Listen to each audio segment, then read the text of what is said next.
What's going on, guys? Boss Up a 6 here, back to another video, and today I'm here to do my AEW Dynamite review from Boston, Massachusetts, and well, folks, we're on the road to Full Gear, and oh dear. Yeah, this wasn't really that good. There were some decent moments, but it was very inconsistent, very incoherent. And there was a lot of questionable decision making. I'll get to that here in a little bit, but yeah, this episode wasn't really that good. I'm going to be brutally honest. Besides an alright main event, there wasn't really anything memorable about the show. And well, let's just get into it. We kick off with the opening match: Swerve and Our Glory and the Guns with W. Morrissey and Circle Hathaway versus FTR, who gets a big pop, and the Claim to get a huge pop. And Castro does his typical rap. He talks about Tom Brady taking L's. That was hilarious to me. I was dying laughing throughout that. And then he talks about the piped-in crowd noise for Swerve, which was pretty funny.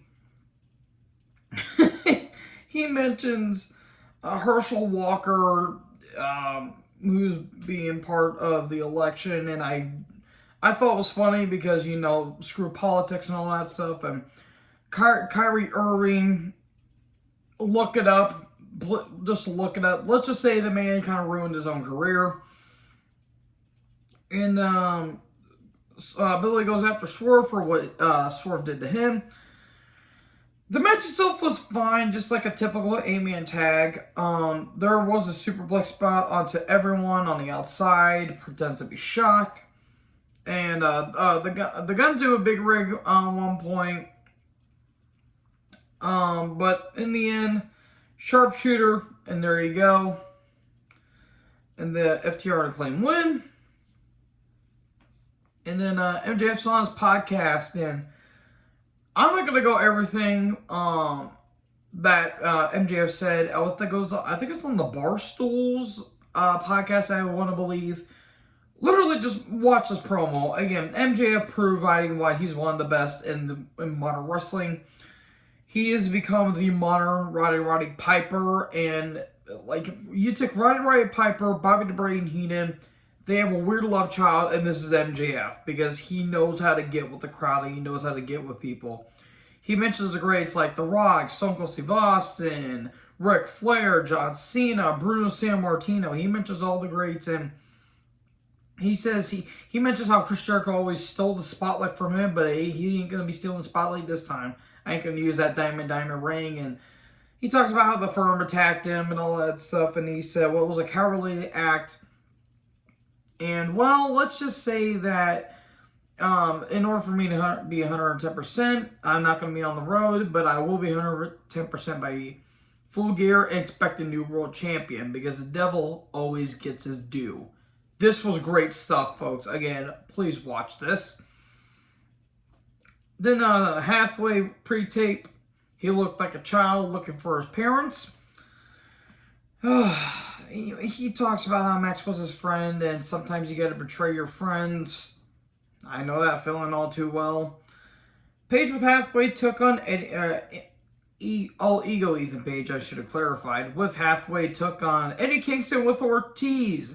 First round world title eliminator. So we get away from this Kingston Jericho feud that feels like it's still going on till this day. And Ortiz paired up with Kingston still for some reason, because Santana is still out with an injury. The logical thing was you could have just had Eddie win here and see how far you can make it to the tournament, or you can have him lose to All Ego Ethan Page. And look who won the pony. It wasn't bad. Page can work, but he's just damaged goods at this point. Eddie's over with the crowd. He did get his chops in, literally his chops in. He did some good stuff, but in the end, oh, God. Tony Schiavone did say that AEW will be going to the UK next year. Good. Glad they're expanding their product more. If only they would do that for ROH. But in the end, Avalanche Ego's edge, and there you go. Page wins. Thanks for coming, Kingston. I would not be shocked if Eddie wants out of his contract by the end of next year. So Dark Order and Roosh and Jose, the assistant, are backstage.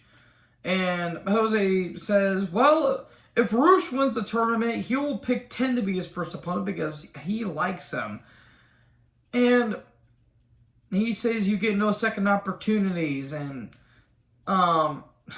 Silver does call him a Roosh bag. I don't know why that. I'm not going to lie, that kind of made me laugh because that was actually kind of funny. They're still continuing with this. I don't care about it. Then Daivari with his butlers in the ring, and he says, if I get a TNT Open Challenge, you get $100, basically. Then Wardlow took on Daivari for the TNT title. Wardlow takes the money, and he destroys Daivari. And there you go. He calls out Hobbs, and he's like, well, how about you actually go face-to-face with me like a man, and let's go one-on-one. Then Joe attacks Wardlow, and the cameraman completely missed it. And he puts on the Coquina Clutch. Joe turning heel. You literally, like, Stevie Wonder saw this thing coming a mile away, and even Helen Keller saw this coming a mile away. Because that's how predictable it was. Because we all knew Joe was going to turn heel at some point. Just cool. Joe is now heel. Great. Nothing against Joe. It's just I feel like he's starting to wind down his career a little bit. So Jade and the Baddies, along with Renee, they're backstage. My God. Whew, Layla Gray looked great. Kiera Hogan did look good too. And, well, Jade says, Nyla, how about we actually sell this once and for all? We'll have a match at Full Gear for the TBS title. Oh boy. Is Nyla a magician? I don't think so, unfortunately. Tony is in the ring. Baker comes out and Saraya comes down. Saraya is cleared. Can't wait for her to have 3 matches in, and she already has a staple loose in her neck. Britt calls the fans fickle. She's not really technically wrong, especially the diehards. Saraya isn't a wrestler, she's a superstar. Do you guys want to know the shocking revelation? Superstars and wrestlers are the same exact thing, along with sports entertainers. Wrestling is sports entertainment and vice versa. What? Yeah, give it half a second's thought. I did not care about this. If you guys did, more power to you. Britt is really regressed in the ring, in all honesty. She can cut a good promo. Saraya, whatever the hell her name is, likes to defend abusers, so why should I care about her?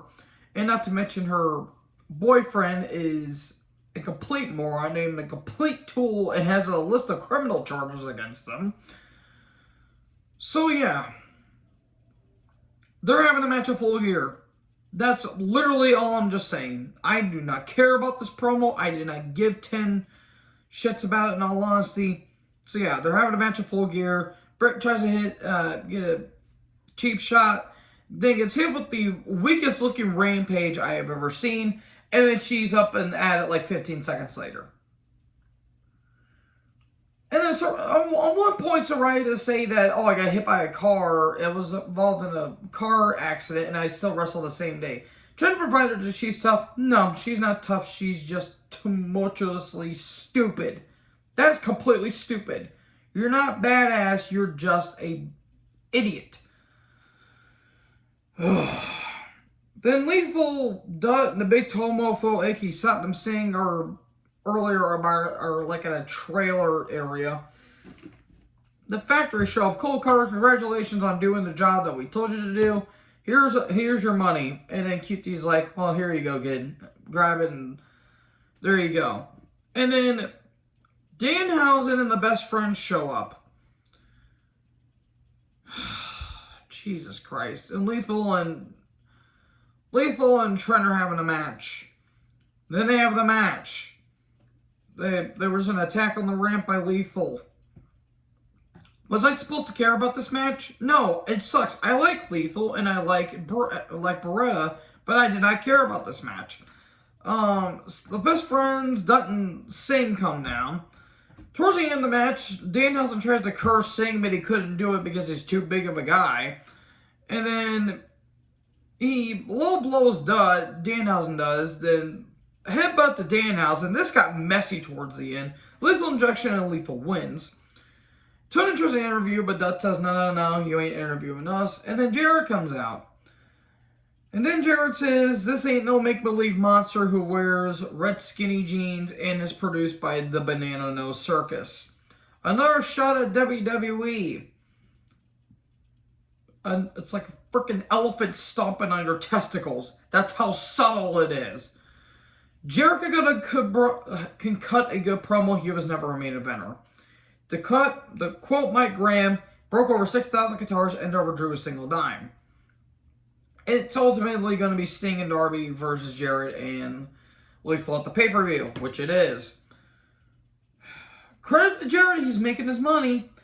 Then a ring crew member tries to tell him to wrap it up, and then Jarrett gets pissed and he looks like he's about to attack him with the guitar. Cool. Then Jungle Boy, Jack Perry, and Renee are backstage, and she talks about, well, what's going on with you and Luchasaurus? And he's like, well, Christian Cage, you don't get to make the decisions around here. I do now. And, since Full Gear's coming around the corner, I'll see you at Rampage, and I'll discuss what I want to do. Okay. Moxley and Regal come down. I'm not going to go over verbatim about this promo. Great promo as always by Moxley.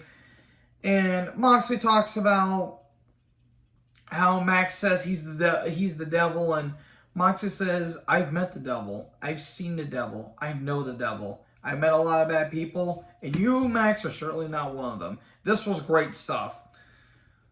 This was great stuff. I'm not going to go over verbatim about this promo. This was really good shit.